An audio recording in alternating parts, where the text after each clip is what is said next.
Pendant des millénaires, les espèces des grandes profondeurs, qui étaient parfois remontées dans nos filets ou retrouvées échouées en surface, sont venues alimenter nos imaginaires. Nourris par ces visions étranges, nous avons projeté nos fantasmes et nos peurs dans les grandes profondeurs, où l'on imaginait tapis dans les abysses l'existence de créatures légendaires, de 20 000 dieux sous les mers.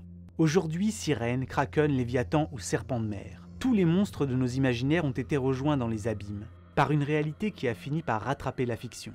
Nos mythes et nos contes de fées se sont transformés en contes de faits. Car en nous aventurant là où le soleil ne descend jamais, nous avons découvert au cours des dernières décennies que plus l'on s'enfonce dans les grandes profondeurs, et plus les créatures que l'on croise possèdent souvent des tailles démesurées. Il existe enfouis sous parfois plusieurs milliers de mètres d'épaisseur d'eau noire, de véritables géants, qui contrairement aux créatures mythologiques qui peuplent nos imaginaires, sont eux bien vivants. Ils prennent la forme d'araignées disproportionnées, de gigantesques méduses rouges ou noires, d'énormes céphalopodes, ou encore de crustacés de taille démesurée. Bref, dans toutes les profondeurs abyssales, il n'est pas rare de tomber sur des êtres aux dimensions colossales, ce qui peut sembler très étrange quand on y pense. En toute logique, cela devrait même être le contraire. Laissez-moi vous expliquer. On estime que 1 à 5% de toute la nourriture produite par l'activité des vivants, qui, dans les premières couches de l'océan, réalisent la photosynthèse, finit par arriver au niveau des grands fonds océaniques, ce qui n'est vraiment pas beaucoup. Or, cette ressource est le seul apport d'énergie au fond de l'océan. Autrement dit, dans les abysses, l'on doit directement ou indirectement se contenter de ce qui daigne tomber jusqu'ici, et le peu de nourriture disponible dans cet environnement hostile, froid, sombre et pressurisé fait que l'on s'attendrait à n'y trouver que des créatures de taille minuscule, et en petite quantité. Ce qui est en partie vrai, car la quasi-totalité des espèces qui possèdent déjà de petites tailles à proximité relative de la surface voient les dimensions de leurs cousins des grandes profondeurs encore diminuer à mesure que l'on s'enfonce. Sauf qu'à côté de tous ces nains, on retrouve également des géants, des animaux dont les tailles ne cessent de croître à mesure que l'on gagne en profondeur. Cette remarquable tendance des créatures des grands fonds à atteindre des tailles extraordinaires, surpassant de loin celles de leurs homologues des eaux peu profondes, est communément désignée sous le nom de gigantisme des grands fonds, ou gigantisme abyssal. Mais avant d'aller tenter d'expliquer comment et pourquoi des créatures si imposantes peuvent exister, je voudrais vous emmener survoler rapidement le bestiaire des géants des profondeurs, dont le tour de taille semble avoir perdu tout sens de la mesure. Beaucoup de crustacés des grands fonds peuvent atteindre des tailles qui sur Terre vous feraient grincer des dents. Mais le plus impressionnant d'entre eux est de très loin cet isopode géant, Bathynomus giganteus. Car si les lointains cousins de cette espèce et évoluant dans les eaux de surface font quelques centimètres tout au plus, dans les abysses, ces isopodes dépassent facilement le demi-mètre de long pour le poids d'un petit chien.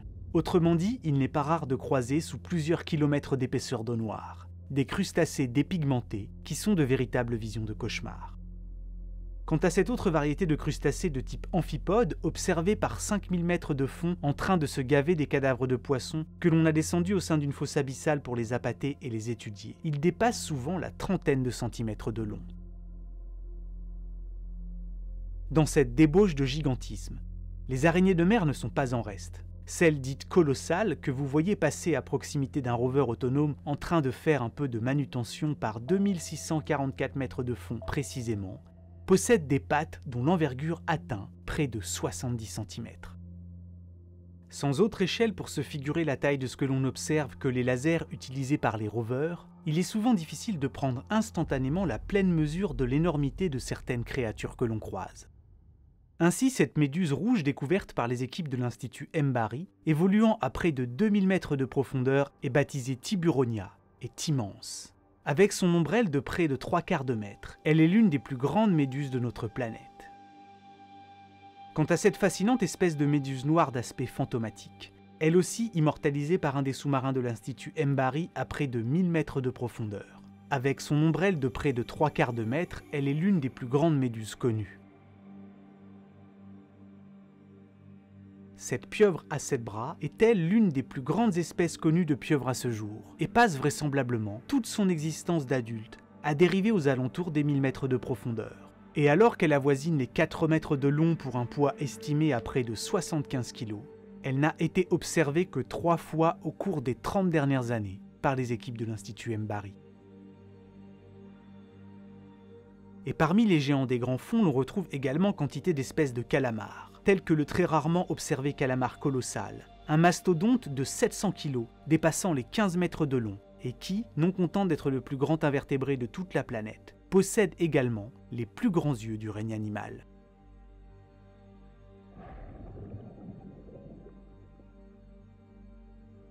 Bien qu'il soit moins impressionnant en taille que les calamars géants ou colossales, d'autres céphalopodes des grandes profondeurs, tels que les calamars de Humboldt ou encore certaines espèces de calamars transparents, tels que les étonnants Cacatoès, dépassent souvent de plusieurs mètres les dimensions de leurs très lointains cousins évoluant dans les eaux de surface.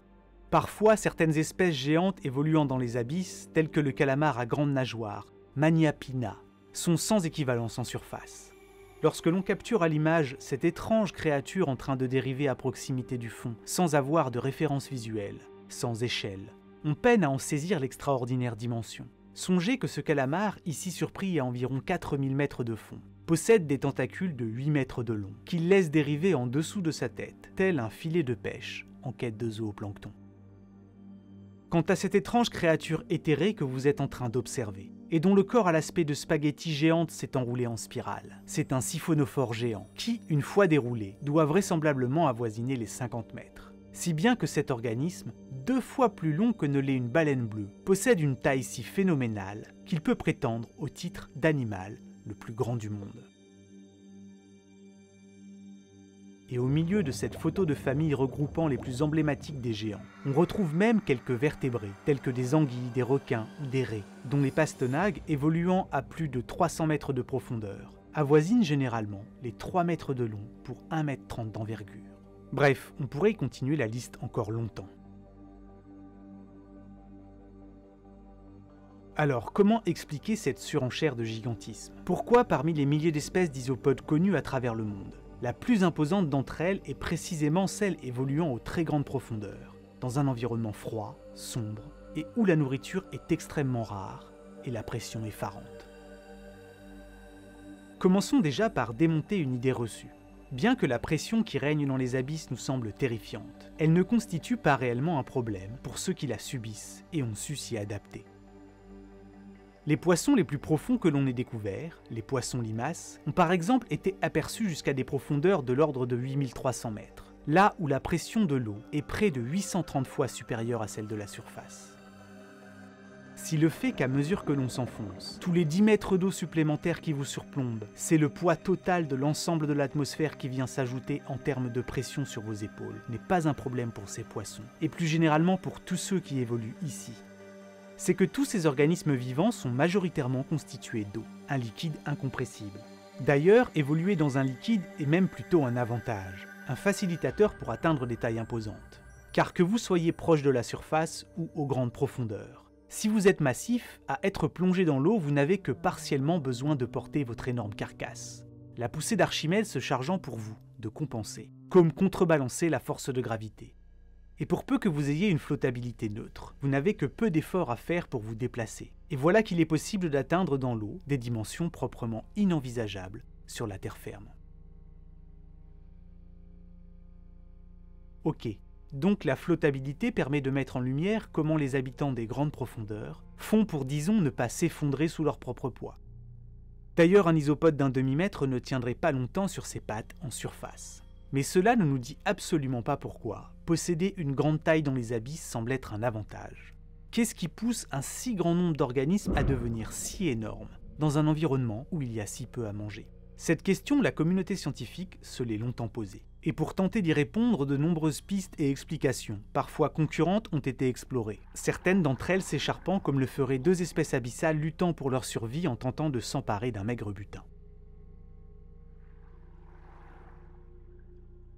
Et comme nous ne sommes aujourd'hui vraisemblablement pas encore arrivés à trancher sur le pourquoi du comment, je vais vous présenter un peu dans le désordre les explications les plus plausibles. Déjà, et de façon absolument contre-intuitive, le manque flagrant de ressources qui règne dans les grands fonds pourrait favoriser les organismes gigantesques. L'idée est la suivante, plus vous êtes massif, et plus vous êtes en mesure de constituer des réserves, de stocker de grandes quantités d'énergie, quand l'occasion de se goinfrer exceptionnellement se présente. Songez que les isopodes et amphipodes géants des abysses, non contents d'être des charognards capables de se nourrir de presque tout et n'importe quoi, sont en mesure d'avaler en quelques heures autant que leur propre poids, et ainsi de pouvoir survivre pendant de très longues périodes sans manger.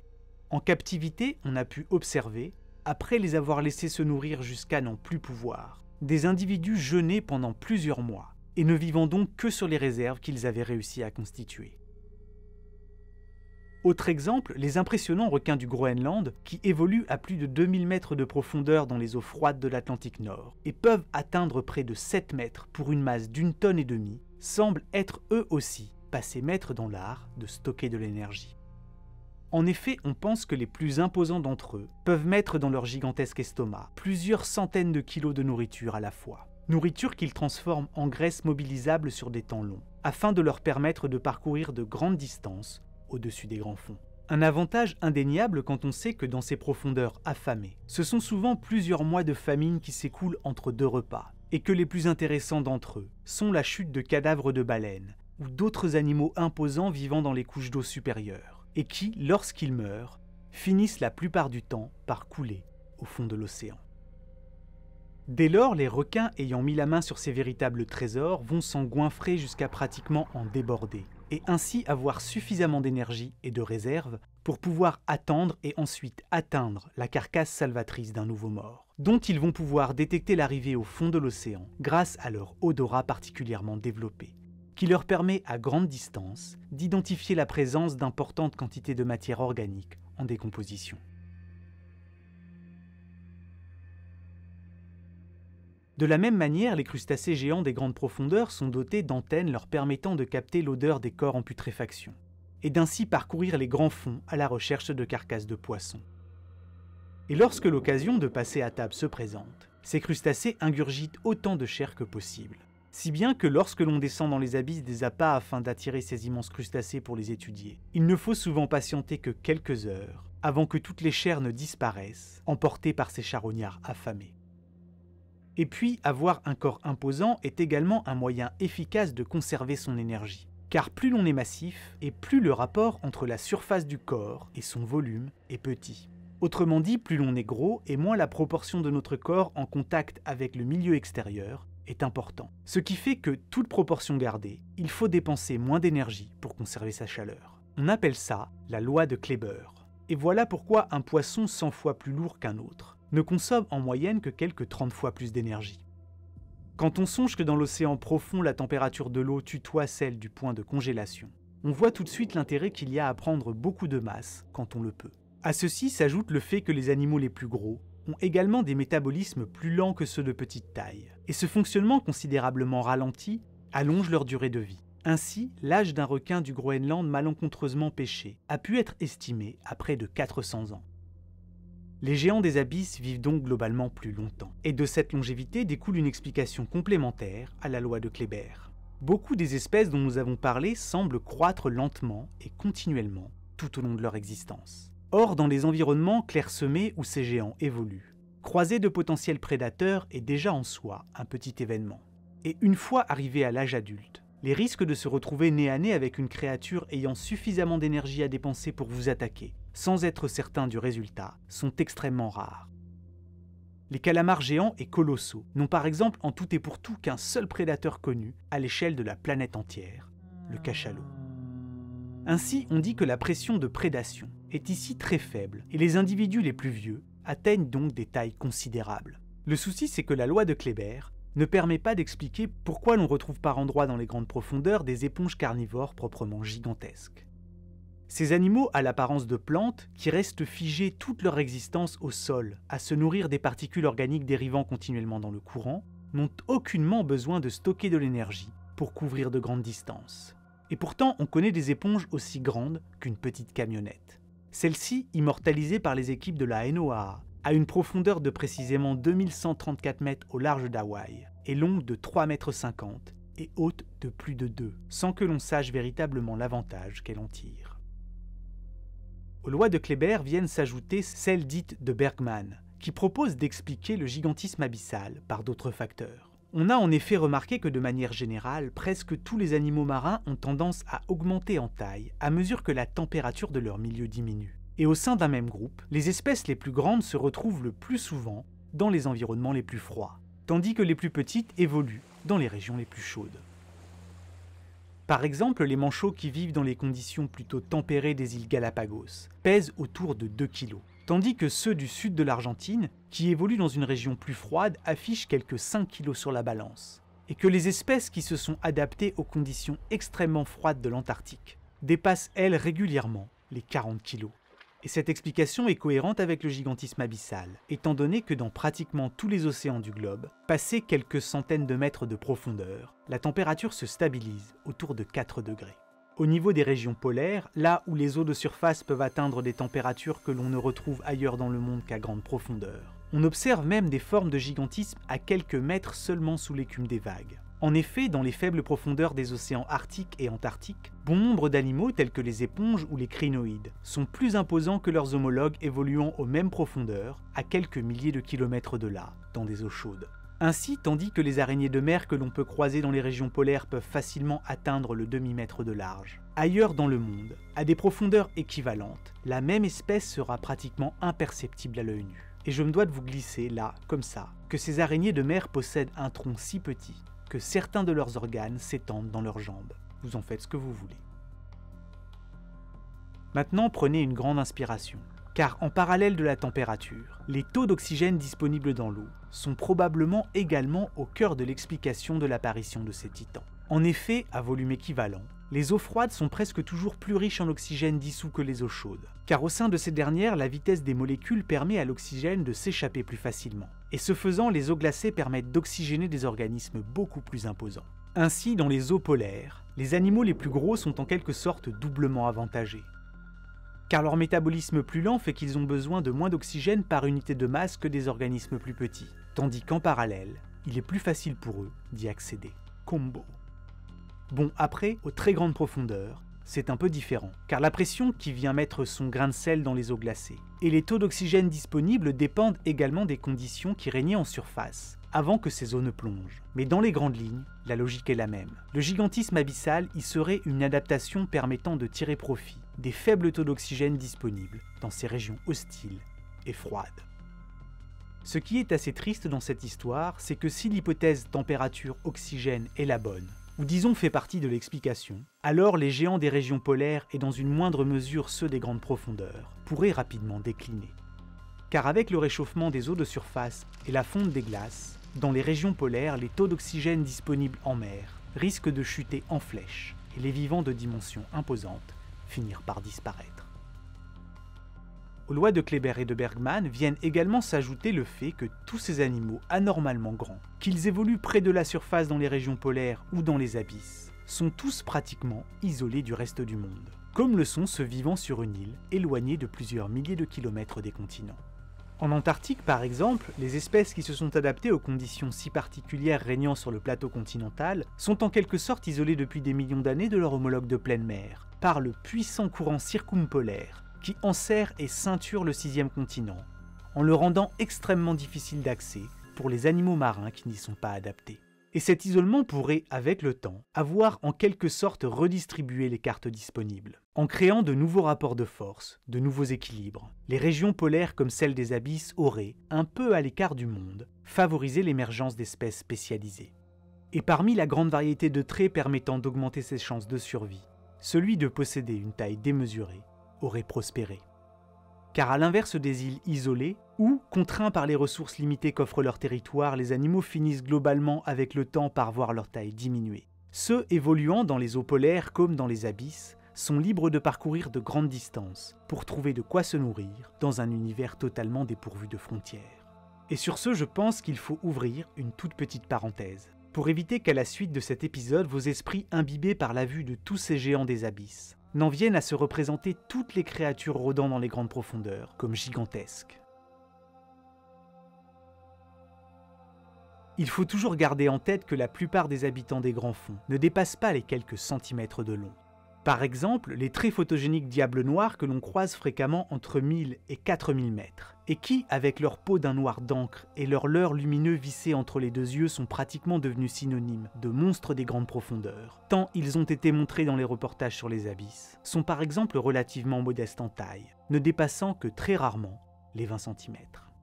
En fait, et même si certaines espèces de baudroies avoisinent les 2 mètres de long, la plupart sont de petite taille.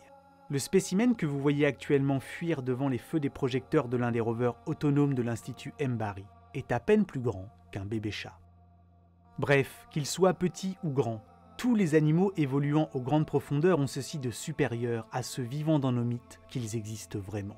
Ces animaux sont présents, là, maintenant, dans nos océans, et constituent des trésors aussi précieux que ne le sont des coffres de pirates, remplis à ras-bord de pièces d'or. Toutes ces espèces, qu'elles soient petites ou géantes, monstrueuses ou attendrissantes, sont une invitation à s'émerveiller et à rêver éveillés devant tant de mystères et de beauté. Combien de créatures légendaires doivent leur existence dans nos mythes à d'invraisemblables rencontres, qui, déformées et amplifiées par le temps, ont fini par donner naissance à des êtres surnaturels imaginaires, à 20 000 dieux sous les mers.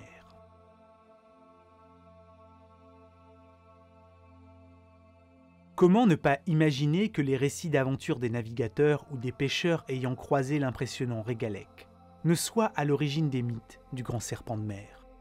Aussi impressionnant qu'il soit, le plus long poisson osseux du monde, qui peut atteindre près de 12 mètres pour un poids de 300 kg, reste encore aujourd'hui nimbé de mystères. Car en dépit des moyens d'exploration modernes et de l'explosion du nombre de personnes qui chaque année mettent la tête sous l'eau équipées de GoPro, les observations de cet animal dans son milieu naturel se comptent toujours sur les doigts d'une main.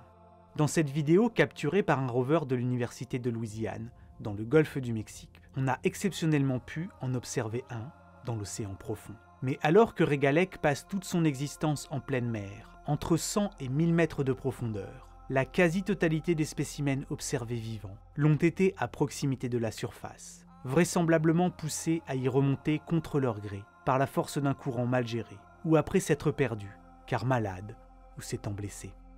Godzilla, Cthulhu ou les Léviathans, tous ces monstres géants reflètent comme autant de miroirs les peurs et les fantasmes que nous avons tout au long de l'histoire, associés à ces immenses étendues d'eau noire. Et ce bestiaire de monstres qui hier peuplait nos cauchemars a été progressivement remplacé par des découvertes inattendues, de créatures qui, je l'espère, vous font rêver.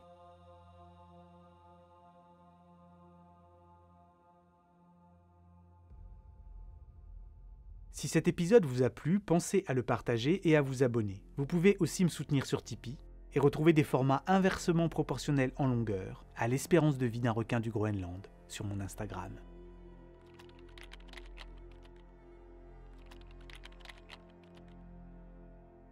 Cet épisode riche en tours de taille conséquents n'aurait pas pu voir le jour sans le soutien de la Cité de l'Océan et de l'Aquarium de Biarritz. Si vous passez ou vivez dans le sud de la France, aller faire un tour à la Cité de l'Océan et à l'Aquarium de Biarritz, c'est l'assurance de passer un moment dans une bulle à l'écart du monde des terriens, d'avoir un accès privilégié aux mystères sous-marins. À l'aquarium, vous pourrez observer au plus près bon nombre des habitants fascinants des mondes du dessous. De l'autre côté des vitres de l'un des plus grands bassins de France, vous pourrez vous laisser bercer par la grâce envoûtante d'une dizaine d'espèces de requins différents, comme celles dans d'autres bassins de méduses aux ombrelles ondulantes. À la Cité de l'Océan, vous découvrirez quantité de contenus ludiques et intelligents sur l'océan. Dans ce lieu étonnant, grâce à des expériences interactives et immersives, des animations 3D, des simulateurs, vous pourrez écouter, toucher, ressentir les grandes et petites histoires de l'océan, et ce des tropiques jusqu'au pôle, de la surface des vagues, aux grandes profondeurs abyssales, là où la lumière du soleil ne descend jamais. Pour leur soutien, glouglou sur eux et surtout, glouglou sur vous.